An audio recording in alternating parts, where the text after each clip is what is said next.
अध्याय 5वां। जब तक संकट या आपदा दूर रहती है, तभी तक कोई विद्वान व्यक्ति उनसे डरता है।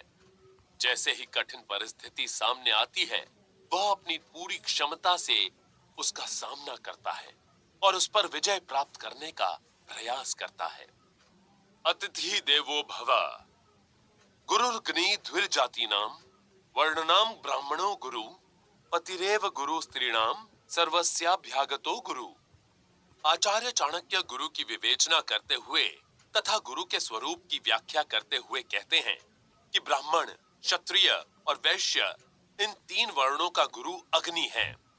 ब्राह्मण अपने अतिरिक्त सभी वर्णों का गुरु होता है। स्त्रियों का गुरु पति होता है। घर में आया अतिथि देवता के समान होता है, इसलिए वह सभी लोगों का गुरु होता है। ब्राह्मण, क्षत्रिय और वैश्य ये तीनों वर्ण जन्मजात हैं। मनुस्मृति में ऐसा वर्णन मिलता है कि ये तीनों जलती हुई अग्नि को अपना देवता मानते हैं। इन्हें जो भी उपलब्धियां मिली हैं, उन्हें अग्नि को साक्षी मानकर इन्होंने ग्रहण किया है। इसी कारण ये अग्नि देवता को अपना गुरु मानते हैं। वैदिक जाति वर्णन में ब्राह्मण को सर्वश्रेष्ठ माना गया है। इनका प्रमुख कर्तव्य लोगों को वेदों के बारे में जानकारी प्रदान करना है।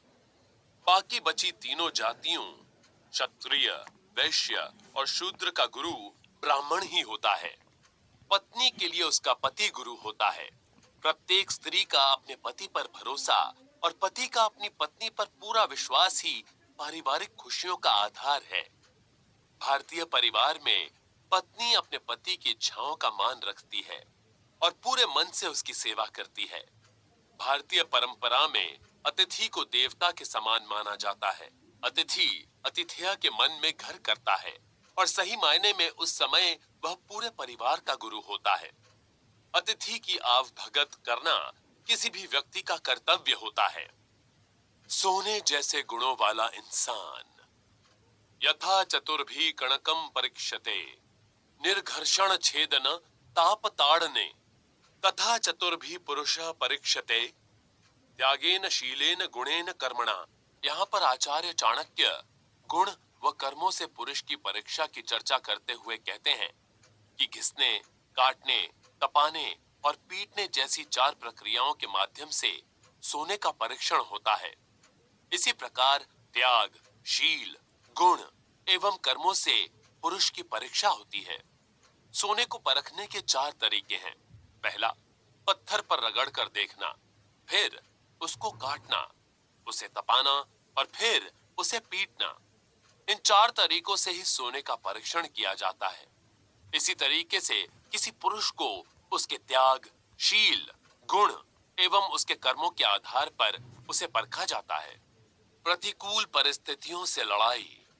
तावद भयेषु भेतव्यम यावद भयम मनागतम आगतम तू भयम दृष्टवा प्रहर्तव्यमश्च नक्या।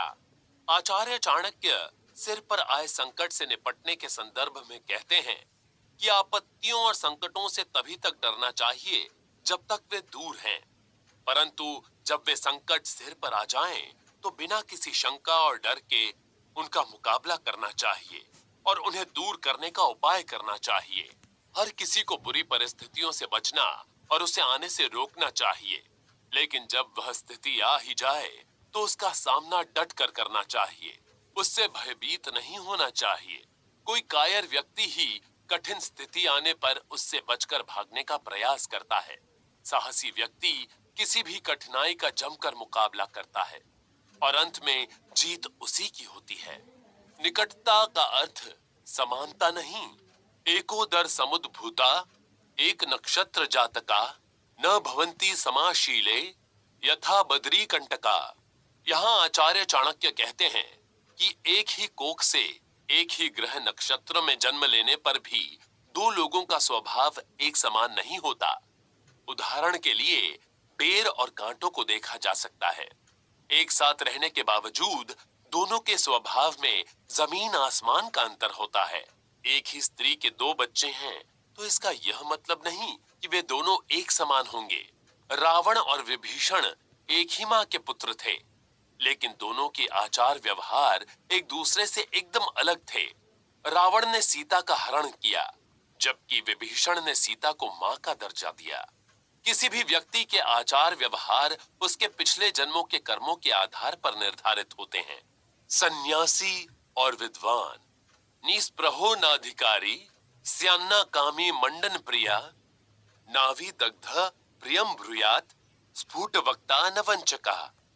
आचार्य चाणक्य स्पष्ट वक्ता के गुणों की चर्चा करते हुए कहते हैं कि विरक्त व्यक्ति किसी विषय का अधिकारी नहीं होता। जो व्यक्ति कामी नहीं होता उसे बनाव श्रृंगार की आवश्यकता नहीं होती। विद्वान व्यक्ति प्रिय नहीं बोलता तथा स्पष्ट बोलने वाला ठग नहीं होता। एक तपस्वी सभी तरह की खुशियों के बंधन से दूर रहता है। वह दुनिया की चमक दमक से आकर्षित नहीं होता है। जो व्यक्ति कामी प्रवृत्ति के होते हैं वे ही दुनिया के वैभव और विपरीत लिंग के प्रति आकर्षित होते हैं। एक विद्वान व्यक्ति सच बताता है, भले ही वह सच कड़वा ही क्यों ना हो। विद्वान कड़वे बोलों का इस्तेमाल करते हैं, लेकिन उनकी कही बातें फायदेमंद होती हैं। मीठा बोलना स्वार्थी लोगों का हथियार होता है। ऐसे लोग किसी भी व्यक्ति से सच बोलकर अपना संबंध खराब नहीं करते, बल्कि मीठा मीठा बोलकर दूसरों को भ्रमित करते हैं। वे किसी को भी अपनी मीठी जुबान का सहारा लेकर नुकसान पहुंचा सकते हैं, लेकिन कड़वा सच बोलने वाले लोग कभी किसी को नुकसान नहीं पहुंचाते हैं। वे एक दूसरे से घृणा करते हैं। मूर्खाणाम पंडिता द्वेष्या अधनानाम महाधना वारांगना कुलस्त्रीणाम शुभगानाम च दुर्भगा।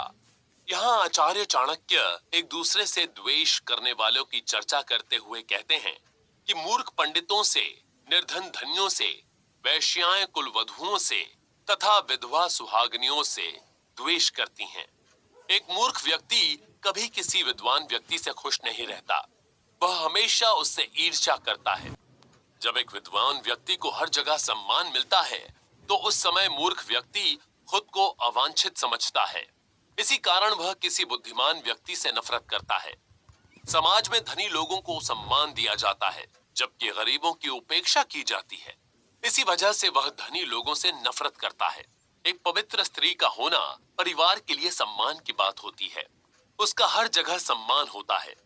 लेकिन एक वैश्या को सभी लोग घृणा की नजरों से देखते हैं। इसी वजह से वैश्या पवित्र स्त्री से नफरत करती है। एक सुहागिन को समाज में सम्मान दिया जाता है, उसे सब लोग अपने आयोजनों में आमंत्रित करते हैं, और एक विधवा स्त्री की सभी उपेक्षा करते हैं। इसी वजह से विधवा स्त्री सुहागनी स्त्री से ईर्ष्या करती है। सच कहा जाए तो जिन लोगों की समाज में उपेक्षा होती है और उन्हें घृणा की दृष्टि से देखा जाता है, वे सभी समाज के सम्मानित लोगों से घृणा करते हैं। बिना सेनापति के सेना उद्देश्यहीन। आलस्योपहता विद्या परहस्तगता स्त्रिया अल्प बीजम हतम क्षेत्रम हतम सैन्य मनायकम। यहाँ आचार्य चाणक्य कौन किससे नष्ट होता है कि चर्चा करते हुए कहते हैं कि आलस्य से विद्या नष्ट हो जाती है, दूसरे के हाथ में जाने से स्त्री नष्ट हो जाती है, कम बीज से खेत तथा बिना सेनापति के सेना नष्ट हो जाती है। शिक्षा के लिए कठिन श्रम की जरूरत होती है। एक बेकार व्यक्ति किसी भी प्रकार की उपलब्धि को हासिल नहीं कर पाता है। बेकारी किसी भी व्यक्ति का सबसे बड़ा दुश्मन है। योग्यता होने के बावजूद अगर आप सफलता नहीं पा रहे तो यह धीमे जहर के समान है। जिस स्त्री का अपने पति के अलावा किसी दूसरे व्यक्ति से अवैध संबंध होता है वह किसी की सगी नहीं होती, न तो अपने पति की न ही उस दूसरे पुरुष की। जो अपने पति के साथ खुश नहीं है उसे कहीं दूसरी जगह भी खुशियां नहीं मिलती। कभी कभी विपरीत परिस्थितियां किसी स्त्री को दूसरे व्यक्ति से संबंध स्थापित करने को मजबूर कर देती हैं, लेकिन अंततः इसकी वजह से वह अपना खुद का जीवन ही बर्बाद कर लेती है। अच्छी फसल के लिए यह बेहद जरूरी है कि खेत में पर्याप्त बीज डाला जाए। युद्ध में सफलता सही मार्गदर्शन पर निर्भर करती है। एक योग्य योद्धा विजय को सुनिश्चित करता है। हर कोई प्रतिद्वंद्वी को पछाड़ने के लिए अपने सेनापति की ओर देखता है। अगर युद्ध में सेनापति की मृत्यु हो जाती है तो सेना में अराजकता फैल जाती है। बिना सेनापति के सेना युद्ध हार जाती है। शिष्टाचार से परवरिश का पता चलता है।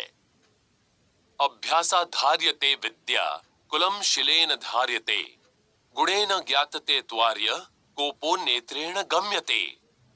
आचार्य चाणक्य यहाँ विद्या, कुल की श्रेष्ठता और क्रोध की पहचान कराने वाले तत्वों की चर्चा करते हुए कहते हैं कि अभ्यास से विद्या का, शील स्वभाव से कुल का, गुणों से श्रेष्ठता का तथा आंखों से क्रोध का पता चल जाता है। संपूर्ण शिक्षा के लिए कठिन परिश्रम की जरूरत होती है। किसी भी व्यक्ति के रवैये और व्यवहार से उसकी परवरिश का पता चलता है। बुरे व्यक्तियों का व्यवहार ढिठता भरा और उनकी बातचीत का तरीका असभ्य होता है। किसी भी व्यक्ति के व्यवहार से उसके संपूर्ण व्यक्तित्व का पता चलता है, जबकि आंखों से उसके क्रोध का पता चलता है। आंखें व्यक्ति के व्यक्तित्व की विभिन्न अवस्थाओं को जाहिर करती हैं। सुरक्षात्मक सेनाएं। वित्तेन रक्षते धर्मो, विद्या योगेन रक्षते, मृदुना रक्षते भूपा, सन्नार्या रक्षते गृहम। आचार्य चाणक्य धर्म, विद्या, राजा और घर के रक्षाकारक तत्वों से परिचित कराते हुए कहते हैं कि धन से धर्म की, योग से विद्या की, मृदुता से राजा की तथा सुशील स्त्री से घर की रक्षा होती है। घर की रक्षा होती है। एक बुद्धिमान व्यक्ति ही धार्मिक जरूरतों को समझ सकता है। योग और उपयुक्त व्यवहार विद्या के रक्षक होते हैं। एक राजा के व्यवहार का पता इस बात से चलता है कि वह अपने राज्य पर किस भांति राज्य कर रहा है। किसी भी घर की समृद्धि उस घर में रहने वाली स्त्री की योग्यता पर निर्भर करती है। मूर्ख का व्यवहार। अन्यथा वेद पांडित्यम शास्त्रमाचार मन्यथा, अन्यथा कुवचः शांतम लोकः क्लिश्यन्ति चान्यथा। आचार्य चाणक्य महत्वपूर्ण स्थापित स्थितियों को निरर्थक और बेकार कहने वालों के प्रति विचार व्यक्त करते हुए कहते हैं कि जो लोग वेदों को, पांडित्य को, शास्त्रों को, सदाचार को तथा शांत मनुष्यों को बदनाम करते हैं, वे बेकार कष्ट करते हैं। ऐसे व्यक्ति को मूर्ख माना जाता है जो वेदों आदि प्राचीन ग्रंथों के बारे में झूठी अफवाह फैलाकर उनकी महत्ता को कम करने की कोशिश करते हैं। उन्हें इस बात का पता नहीं होता है कि अफवाहों से वेद आदि धार्मिक ग्रंथों के महत्व को कम नहीं किया जा सकता है। इन प्राचीन ग्रंथों की रचना विद्वान पुरुषों के वर्षों के परिश्रम और उनके दार्शनिक विचारों के संयोजन के परिणाम स्वरूप हुई है। इसी प्रकार से अगर कोई व्यक्ति किसी पवित्र आत्मा के बारे में बुरा बोलता है तो कोई उसकी बात का भरोसा नहीं करता। ऐसा व्यक्ति खुद ही बुरा बनता है। पवित्र विचारों वाले व्यक्तियों को समाज में सम्मान की दृष्टि से देखा जाता है। दान से दूर होगी गरीबी। दारिद्र्य नाशनम दानम, शीलम दुर्गति नाशनम, अज्ञान नाशिनी प्रज्ञा, भावना भयनाशिनी। आचार्य चाणक्य उस आचार के संबंध में विचार व्यक्त कर रहे हैं जिसके प्रयोग से व्यक्ति बड़ी उपलब्धि पाता है। उनका कहना है कि दान दरिद्रता को नष्ट कर देता है, शील स्वभाव से दुखों का नाश होता है, बुद्धि अज्ञान को नष्ट कर देती है तथा भावना से भय का नाश हो जाता है। हर व्यक्ति अपनी योग्यता के अनुरूप दान करता है। जो देता है वही हमेशा पाता है। अच्छे व्यवहार से सभी समस्याओं का समाधान होता है। अच्छा व्यवहार समस्याओं से रक्षा करने वाला होता है। अच्छे निर्णय से हमेशा खुशियां ही मिलती हैं, जबकि बुरा व्यवहार दुखों और कठिनाइयों का कारक ही बनता है।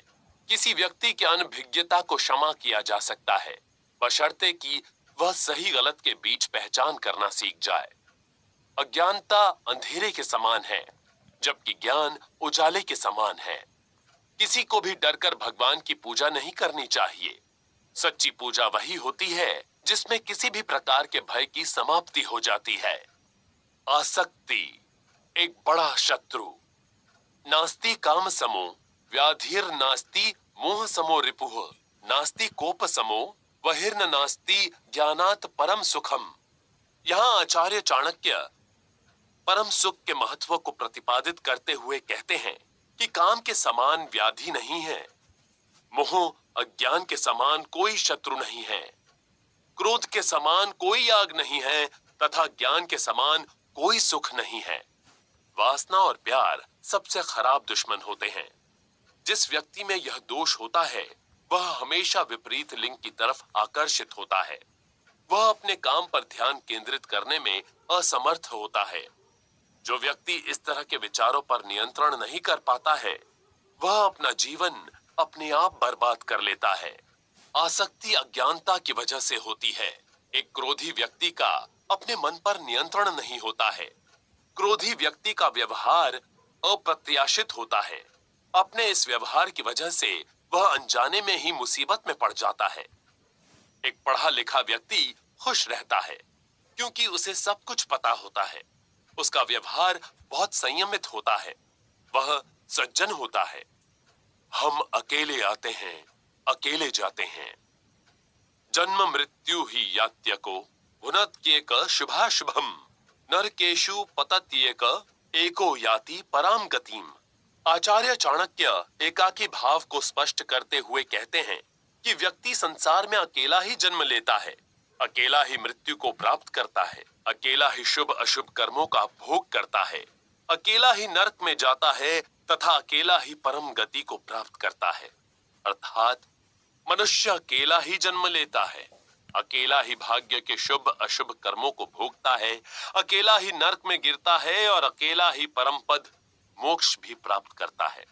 इन सभी कार्यों में उसके साथ किसी की साझेदारी नहीं होती। व्यक्ति अकेला ही जन्म लेता है और अकेला ही मरता है। वह अपने अच्छे बुरे कर्मों का स्वयं ही भागीदार होता है। वह अपने कर्मों का परिणाम अकेले ही भुगतता है, चाहे वह स्वर्ग हो या नर्क। इसे वह किसी दूसरे के साथ बदल नहीं सकता। अतः प्रत्येक व्यक्ति को अपना कार्य अकेले ही करना चाहिए।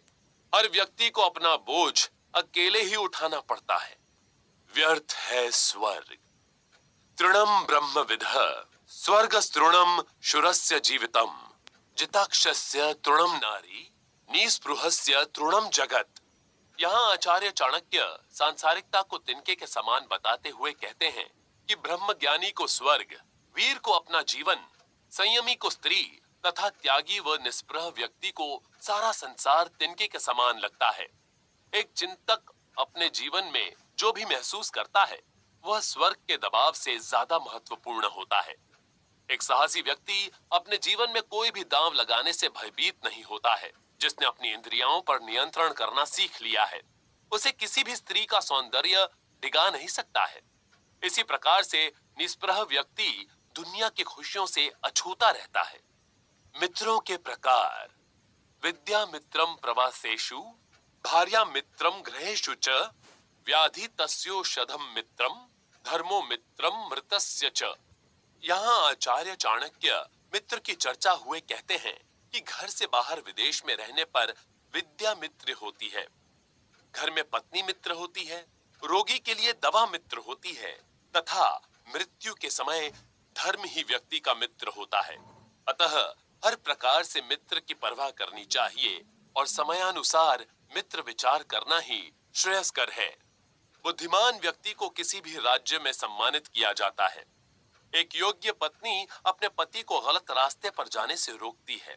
अच्छे दोस्त हमेशा सच बोलते हैं। बीमार व्यक्ति बिना दवाइयों के नहीं रह सकता। वह जहां भी जाता है उन्हें अपने साथ ले जाता है। इसी तरह से मरने वाला व्यक्ति सिर्फ अपने साथ अपने अच्छे कर्मों को ही लेकर जाता है। 4 प्रकार की व्यर्थता: वृथा वृष्टि समुद्रेषु, वृथा तृप्तेषु भोजनम, वृथा दानम धनाडेषु, वृथा दीपो दिवापि च। आचार्य चाणक्य व्यर्थता पर विचार करते हुए कहते हैं कि समुद्र में वर्षा व्यर्थ है, तृप्त व्यक्ति को भोजन कराना व्यर्थ है, धनी को दान देना व्यर्थ है और दिन में दीपक जलाना व्यर्थ है। समंदर पानी का खजाना है, वहां पर वर्षा का होना व्यर्थ है। इसी तरह से भरे पेट वाले व्यक्ति को भोजन कराना व्यर्थ है। कोई भी कार्य स्थान, व्यक्ति और समय को देखकर करना ही समझदारी है। सूर्य की रोशनी में दिया जलाना बेकार का कार्य है। दान भी उसी व्यक्ति को देना चाहिए जिसे उसकी जरूरत हो। मानसिक शक्ति है श्रेष्ठ। नास्ति मेघ समम तोयम, नास्ति चात्म समम बलम, नास्ति चक्षु समम तेजो, नास्ति धान्य समम प्रियम। यहाँ आचार्य चाणक्य सबसे प्रिय वस्तुओं की चर्चा करते हुए कहते हैं कि बादल के समान कोई जल नहीं होता, अपने बल के समान कोई बल नहीं होता, आंखों के समान कोई ज्योति नहीं होती और अन्य के समान कोई प्रिय वस्तु नहीं होती। वर्षा का जल बहुत पवित्र होता है। अन्य किसी भी तरह के जल के साथ उसकी तुलना नहीं की जा सकती है। सभी तरह की शक्तियों में मन की मजबूती सबसे बेहतरीन है। जो व्यक्ति मन से मजबूत होता है वह भगवान को सहयोग देने में भी सक्षम होता है। इसी प्रकार से बिना आंखों की रोशनी के सारा उजाला बेकार है। हर जीवित प्राणी अच्छा भोजन पसंद करता है। कामना अधना धनमिच्छन्ति वाचम चेव चतुष्पदा, मानवा स्वर्गमिच्छन्ति मोक्षमिच्छन्ति देवताः। यहाँ पर आचार्य चाणक्य अप्राय वस्तु के प्रति व्यक्ति मात्र की आसक्ति की प्रवृत्ति पर टिप्पणी करते हुए कहते हैं कि निर्धन व्यक्ति धन की कामना करते हैं और चौपाए अर्थात पशु बोलने की शक्ति चाहते हैं। मनुष्य स्वर्ग की इच्छा करता है और स्वर्ग में रहने वाले देवता मोक्ष प्राप्ति की कामना करते हैं, और इस प्रकार जो प्राप्त है सभी उससे आगे की कामना करते हैं। यह मानवीय प्रवृत्ति है कि हमारे पास जो नहीं होता है हमें उसी की चाहत होती है। एक गरीब व्यक्ति की इच्छा धन प्राप्त करने की होती है। वह अपना पूरा जीवन इसी लक्ष्य की प्राप्ति में लगा देता है। एक पशु जो कि बोल नहीं पाता है उसे बोलने की इच्छा होती है, वह उसी की प्राप्ति की कामना करता है। मनुष्य की इच्छा स्वर्ग प्राप्ति की होती है, जबकि स्वर्ग में रहने वाले देवता मोक्ष प्राप्ति की आकांक्षा करते हैं। इसका तात्पर्य यही है कि हर व्यक्ति किसी न किसी चीज की तलाश में है, कोई भी संतुष्ट नहीं है। संपूर्ण ब्रह्मांड जिसके पास जो नहीं है उसी के प्रति आसक्ति का भाव रखता है। सत्य सत्येन धार्यते पृथ्वी, सत्येन तपते रवि, सत्येन वाति वायुष सर्व सत्ये प्रतिष्ठितम। यहाँ इस श्लोक में आचार्य चाणक्य सत्य की प्रतिष्ठा करते हुए कहते हैं कि सत्य ही पृथ्वी को धारण करता है, सत्य से ही सूर्य तपता है, सत्य से ही वायु बहती है, सब कुछ सत्य से ही प्रतिष्ठित है। सत्य ही परमात्मा है। सभी संत और महान व्यक्तियों ने सत्य की प्रतिष्ठा की है। अंत में सच्चाई की ही जीत होती है और बुराई की हार। आचार्य चाणक्य कहते हैं कि यह संसार सत्य पर ही टिका हुआ है।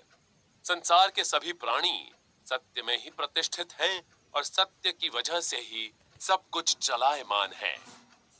जीवन स्थायी और धर्म चिरस्थायी है। चला लक्ष्मीश चला प्राणाश्चलम जीवित यौवनम, चला चले च संसारे धर्म एको ही निश्चला। यहाँ आचार्य चाणक्य धर्म की चर्चा करते हुए कहते हैं कि लक्ष्मी चंचल है, प्राण, जीवन, शरीर सब कुछ चंचल है और नाशवान है। संसार में केवल धर्म ही अटल है। धन संपत्ति चलायमान है, वह एक व्यक्ति से दूसरे व्यक्ति के पास आती जाती रहती है। हम न तो इस पर विश्वास कर सकते हैं न ही घमंड। ठीक इसी तरह से जीवन और युवावस्था क्षण भंगुर है। जो जन्मना है एक दिन उसका मरना निश्चित है। इस दुनिया में धर्म ही एकमात्र ऐसी चीज है जो अटल है, यह कभी भी नष्ट नहीं होता है। धर्म व्यक्ति का सबसे बड़ा साथी और समाज की सबसे बड़ी संपत्ति है। यह जीवित रहते हुए और मरने के बाद भी व्यक्ति का साथ निभाता है। इसलिए प्रत्येक व्यक्ति को हमेशा अपने धर्म पर स्थिर रहना चाहिए। चालक कौन? नराणम नापितो धूर्तः, पक्षिणाम चैव वायसः, चतुष्पदाम श्रृंगालस्तु, स्त्रीणाम धूर्ताच मालिनी। यहाँ आचार्य चाणक्य धूर्तों की चर्चा करते हुए कहते हैं कि पुरुषों में नाई, पक्षियों में कौवा, चौपायों में सियार तथा स्त्रियों में मालिन धूर्त होती है। प्राचीन काल में एक नाई के पास गांव की सारी खबरें होती थीं। वह लोगों से धन लेकर उन्हें बदले में सारी खबरें बताता था। इसी तरह से स्त्रियों में फूल बेचने वाली मालिन सारे परिवारों के संपर्क में रहती थी। इसी से उसे सभी घरों के बारे में जानकारी रहती थी। मालिन और नाई दोनों ही बहुत चालाक थे। वे किसी से भी रुपए पैसे लेकर उसे दूसरे घरों की जानकारी प्रदान करते थे।